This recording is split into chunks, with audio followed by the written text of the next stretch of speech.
You are listening to The Darker Sides of Life, a podcast by Hexekami.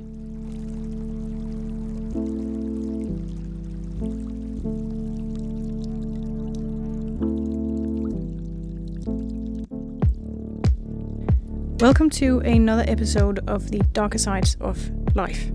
I am your host Camilla, or Hexekami as you may also know me from my Instagram handle, and today's episode will revolve around the very definition of grief.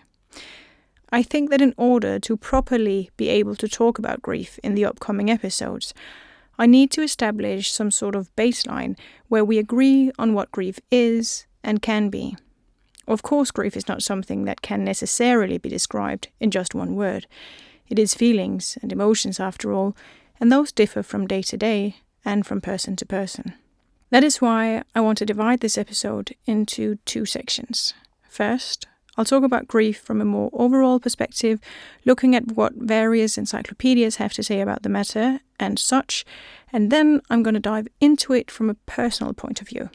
First, let's have a look at what the Merriam-Webster dictionary says about grief. I'm going to read directly from them now. So it says, quote, essential meaning of grief.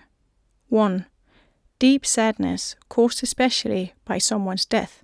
Example, he has been unable to recover from his grief at/over his son's death. And another example, she was overcome with/by grief. 2. A cause of deep sadness. Example, the joys and griefs of our lives. 3. Informal, trouble or annoyance. Example, I've had enough grief for one day. Or, another example, trying to fix the computer isn't worth the grief. End quote. The two first options are the ones that resonate with me in regards to what I'm doing here with this podcast. The feeling of a deep sadness caused by someone's death is pretty self-explanatory. I think people who haven't experienced this themselves still associate the concept of grief with this thought, that it often has something to do with death. Now, the second definition, where it's a cause of deep sadness, sort of goes with the first one, doesn't it? One would often naturally feel sad when someone they love dies. I want to note, though, in regards to the notion that one feels sad when someone beloved dies will mean that one feels sad is not always the case. I don't think love is just one thing, and I believe we can love others whilst also not really liking them.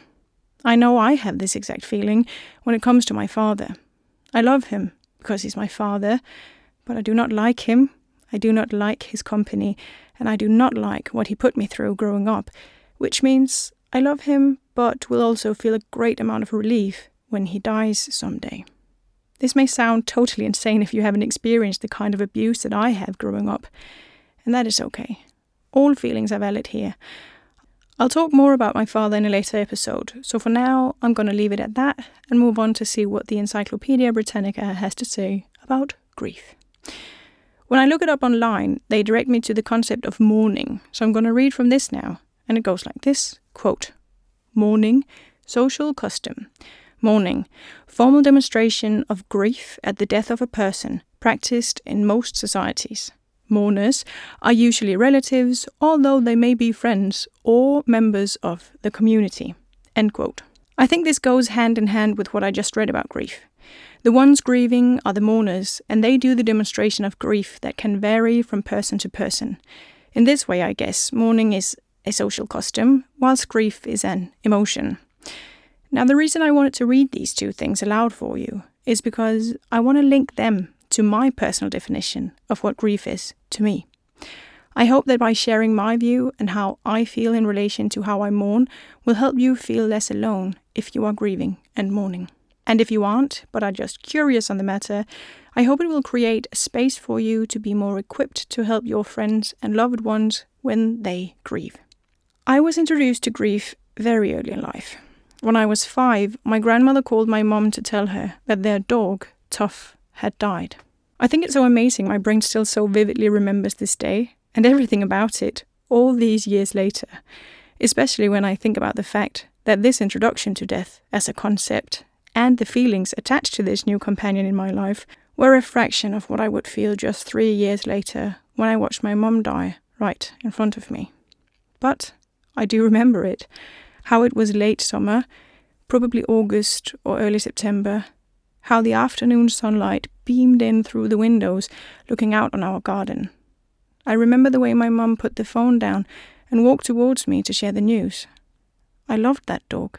When we visited my grandparents, I would always jump into the dog bed to join Tuff for our shared nap time. I performed shows for that dog, pretending he was the audience for my latest performance of some grand theatre production, and I would dress up and feel how he told me I was amazing at singing and dancing. He was my best friend, and in that moment, when my mum said he was no more, I remember this sudden feeling of equally leaving my body and floating up under the roof to see myself and her sitting there, but also the immense pressure of 1,000 stones covering my tiny body, as if a sudden quarry appeared from the air itself and buried me, never to come out again from all the pebbles. Then some time passed, and I found out that my mother was gonna die. This was also on the phone. Not with me on the line, but with her getting the message from her doctor. At least that's how I remember it.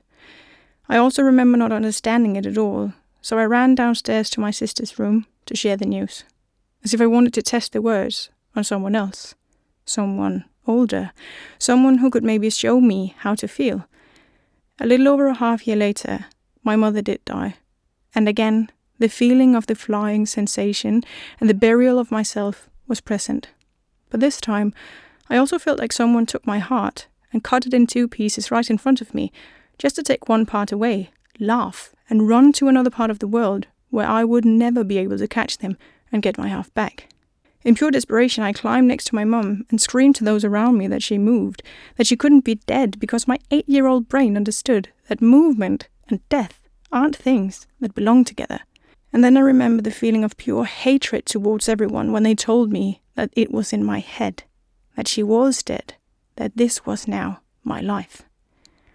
To me, grief is this immense feeling of feeling lost. The creature that took part of my heart away from me when my mother died is to me the creature of sorrow. But what I did not know at that moment was that I would be able to travel the world in search of that darn creature and get it back. Now, it may not be as pretty now as it was before, my heart, but it is somewhat whole, even with the thousands of stitches I have had to mend it with.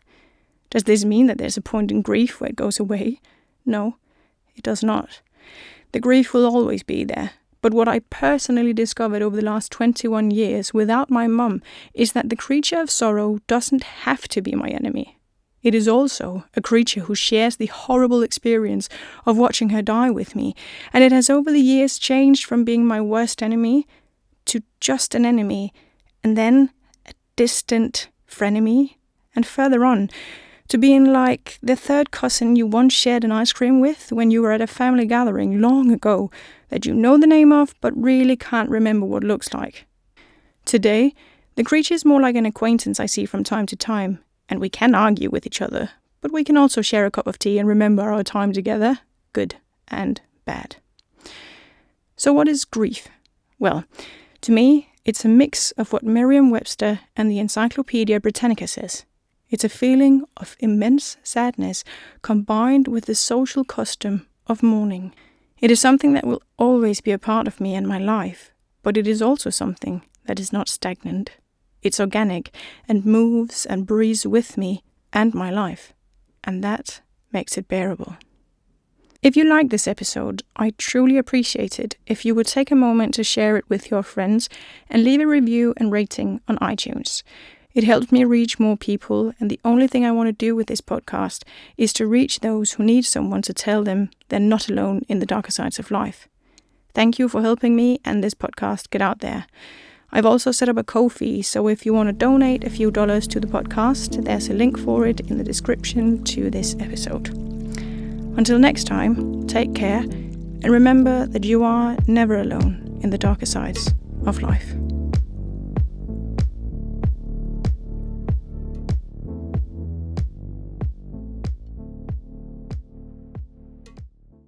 You've been listening to The Darker Sides of Life, a podcast by Hexekami.